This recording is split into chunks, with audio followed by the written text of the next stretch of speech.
देखते हैं रसखान सवैये का दूसरा जो सवैया है उसमें क्या कहना चाहते हैं।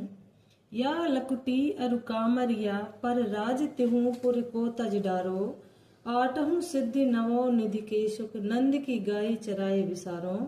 रसखान कवो इन आखन सो ब्रज के बन बाग तड़ाग निहारो, कोटक ये कल धौत के धाम करील के कुंजन ऊपर वारा। देखिए रसखान जी कह रहे हैं, यहाँ पर दो अर्थ लेकर चलते हैं। एक तो रसखान स्वयं के लिए कह रहे हैं कि हे प्रभु, या लकुटी अरु कामरिया पर राज तिहुपुर को तज डारो।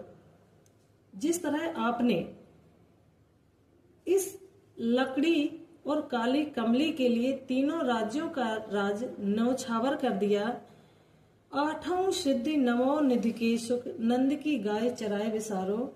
आपने आठों सिद्धियों नौ निधियों के सुख को किस पर न्यौछावर कर दिया?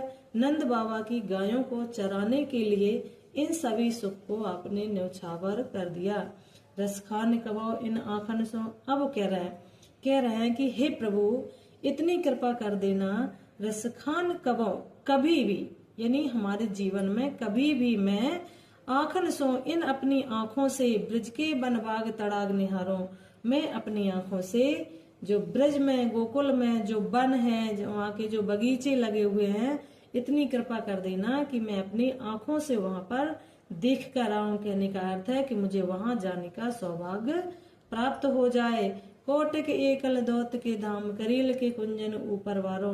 आपने तो कितने सोने के महलों को कितनी अच्छे अच्छे स्वर्ग धाम को, जो आपका बैकुंठ धाम है, वहां को आपने इन करील के पत्तों से रहित, ये जो करील की झाड़ियां हैं, कुंज हैं, बगीचे हैं, उन पर आपने न्यौछावर कर दिए हैं। अगला है, मोर पखासर ऊपर राखियों गुंज की माल गरे पहरोंगी, ओढ़ी पिताम्बर ले लकटी बन गोधन ग्वारन संग फिरोंगी।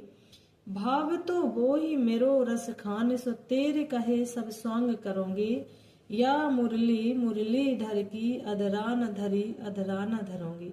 बहुत ही अच्छा मार्मिक वर्णन किया गया है। यहाँ पर रसखान जी ने गोपियों का वर्णन किया है। और एक सखी दूसरी सखी से कह रही है, जब कृष्ण चले गए हैं तो कह रहे हैं कि कृष्ण आ नहीं रहे हैं, कृष्ण कैसे आएंगे? कह रहे हैं हम कृष्ण की लीला करेंगे, रास लीला करेंगे। किस तरह से करेंगे? तो एक सखी कह रही है, मोर पखा सिर ऊपर राखियो। मैं जिस प्रकार श्री कृष्ण सिर के ऊपर मोर का पंख लगाते थे, मैं भी अपने सिर के ऊपर मोर का पंख लगाऊंगी। गुंज की माल गरे पहरूंगी,